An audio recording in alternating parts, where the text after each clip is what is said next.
இன்று பிறந்தநாள் காணும் இனிய உள்ளங்களின் நல்ல எண்ணங்கள் வெற்றி பெற்றிட MDBfixer சேனலின் இனிய பிறந்தநாள் நல்வாழ்த்துக்கள்.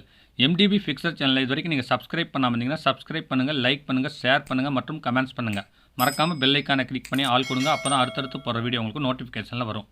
இப்போ இந்த வீடியோவில் சமையல் அறை புகைப்போக்கி அதாவது எக்ஸாக்ட் ஃபேன் ஹோல் தொட்டி பார்த்திங்கன்னா இப்போ PVC பைப்பில் எப்படி செய்கிறதுன்னு பார்க்கலாம். இது பார்த்திங்கன்னா 9 இன்ச் ஃபேனுக்கு 10 இன்ச் பைப் எடுத்து செய்கிறேங்க. பாருங்கள், செவருடைய அளவு 10 இன்ச் வருதுங்க.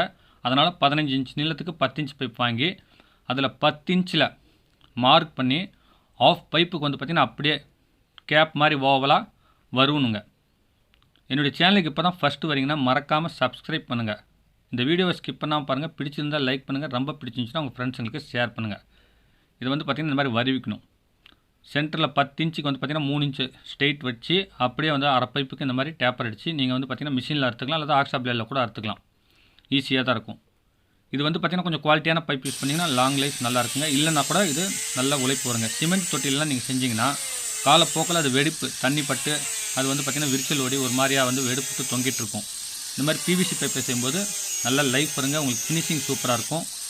அடுத்து பார்த்திங்கன்னா உங்களுக்கு ஃபேன் மாட்டுற ஹோலுக்கு பார்த்திங்கன்னா கரெக்டான அளவுக்கு உள்ளே ஃபிட்டிங் பண்ணுறதுக்கு ஹோல் போடுறதுக்கும் வசதியாக இருக்குங்க. இந்த மாதிரி அறுத்துட்டு நீங்கள் லைட்டாக தட்டினீங்கன்னா போதுமானது. சைடெல்லாம் உங்களுக்கு டிசைன் தகுந்த மாதிரி கொஞ்சம் டேப்பர் அடிச்சுக்குங்க. என்னுடைய சேனலில் இந்த PVC கைவினை பொருட்கள் வீடியோ இல்லாமல் PVC பைப் கம்பெனி சம்மந்தப்பட்ட videos, RO service, electronics videos, வீட்டு உபயோகப் பொருட்கள் சர்வீஸ் வீடியோ, சமையல் வீடியோஸ், மைக்ரோவேவ் ஓவன் சமையல் வீடியோஸ், PVC கைவினை பொருட்கள் செய்கிறது, தொட்டாங்குச்சி ஸ்பூன் செய்கிறதுன்னு இன்னும் எக்கச்சக்கமான வீடியோஸ் அப்லோட் பண்ணியிருக்கேன். எல்லாமே யூஸ்ஃபுல்லாக இருக்கும். மறக்காமல் போய் பாருங்கள். இப்போ பார்த்திங்கன்னா பைப் நல்லா ஃபினிஷிங் பண்ணி உங்களுக்கு பிசு இல்லாமல் சுரண்டிக்கிட்டு இப்போ பார்த்திங்கன்னா இந்த மாதிரி 2 சைடுமே கரெக்டாக ஒரே மட்டமாக வச்சுக்கிட்டு சென்டராக ஒரு கோடு போட்டுக்குங்க. இந்த சென்டர் கோடு போட்டுட்டு அந்த கம்பி உள்ள கிரில் மாதிரி வைக்கணுங்க. இது பார்த்திங்கன்னா சிமெண்ட் பைப்பில் இந்த கிரில் எல்லாம் வராது. நீங்கள் இதுக்கு பார்த்திங்கன்னா ஒரு 12 mm கம்பியோ அல்லது 16 mm கம்பியோ நீங்கள் பார்த்திங்கன்னா இந்த மாதிரி டைப்பில் வச்சு கீழேயும் மேலேயும் ஒரு 3 இன்ச்சு டிஃப்ரெண்ட் வர மாதிரி ஹைட்டு மார்க் பண்ணிக்கோங்க. இந்த கம்பிகளை மார்க் பண்ணிவிட்டு 2 பக்கமும் அதே மாதிரி கீழ் பக்கமும் 3 இன்ச் வர மாதிரி நடுவில் பார்த்திங்கன்னா ஒரு 4 இன்ச்சு கேப் இருக்குங்க. இப்போ பார்த்திங்கன்னா ஸ்ட்ரெயிட்டாக அது அந்த நீங்கள் மார்க் பண்ணதுக்கு நேராக 5 இன்ச் நீளத்தில் பாயிண்ட் வச்சுட்டு கோடு போட்டுக்குங்க.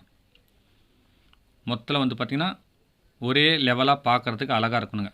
ஏன்னா இப்போ பார்த்திங்கன்னா கீழேருந்து பார்க்கும்பொழுதும் அந்த கம்பிகள் டீசெண்டாக சூப்பராக இருக்கணும். இப்போ பார்த்திங்கன்னா உங்களுக்கு இந்த கம்பி போகிறதுனால உள்ளே பார்த்திங்கன்னா எந்த ஒரு பூனையோ அல்லது இந்த மாதிரி வீட்டுக்குள்ளே நுழையிற குரங்கு இந்த மாதிரி சில விலங்குகள் உள்ளே நுழையாமல் இருக்கிறதுக்கு இது சேஃப்டியாக இருக்கும். இந்த கம்பி ஃபேன் இருந்தாலுமே உங்களுக்கு தொந்தரவு இல்லைங்க. ஏன்னா உள்ளே நுழையும் போது அந்த கம்பி தடுத்துச்சுன்னா அந்த ஃபேனுக்கு லைஃப் இல்லைன்னா ஃபேனுடைய ரெக்கை வளைச்சி விட்டுரும். இந்த மாதிரி மார்க் பண்ணிவிட்டு 4 பக்கமும் பைப்பில் பார்த்திங்கன்னா ஸ்ட்ரெயிட்டாக கம்பி நுழைக்கிற ஸ்டேஜில் ட்ரில்லிங் மிஷினில் ஓட்டையை போடணும். சின்ன ஓட்டம் முதல்ல போட்டுக்கோங்க. அடுத்து பிட்டு பார்த்திங்கன்னா நேராக கம்பியில் நுழைக்கிற மாதிரி தான் போடணும். பைப் இருக்கிற வாட்டத்துக்கு போடக்கூடாது. நீங்கள் பாருங்கள், இந்த மாதிரி மிஷின் ஸ்ட்ரெயிட் பண்ணி ஹோல்ஸ் போட்டுக்கணும். அப்போ தான் கம்பி நேராக போகும். இல்லைனா உங்களுக்கு பார்த்திங்கன்னா ஹோல்ஸில் கம்பி ஸ்ட்ரெயிட்டாக போய் அதில் அடுத்த சைடு நுழையும் போது சிரமமாக இருக்கும்.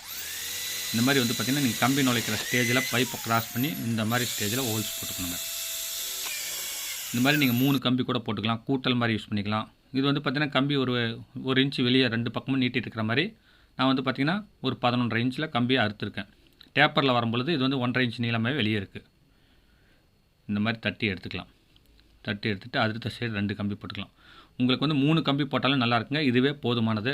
இதில் அதே மீறி எதுவுமே நுழையாது. நீங்கள் 12 இன்ச் பைப் போகிற மாதிரி தான் 3 கம்பி போட்டுக்கலாங்க.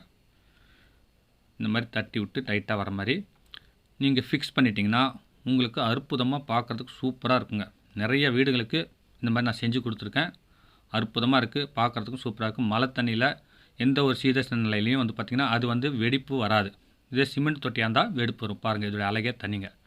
இந்த வீடியோ உங்களுக்கு பிடிச்சிருந்தால் லைக் பண்ணுங்கள். ரொம்ப பிடிச்சிருந்துச்சுன்னா உங்கள் ஃப்ரெண்ட்ஸுங்களுக்கு ஷேர் பண்ணுங்கள். மீண்டும் இதே போன்ற அடுத்த வீடியோவில் சந்திக்கும் வரை உங்களிடமிருந்து விடைபெறுவது உங்கள் M. தௌலத் பாஷா. வணக்கம், நன்றி.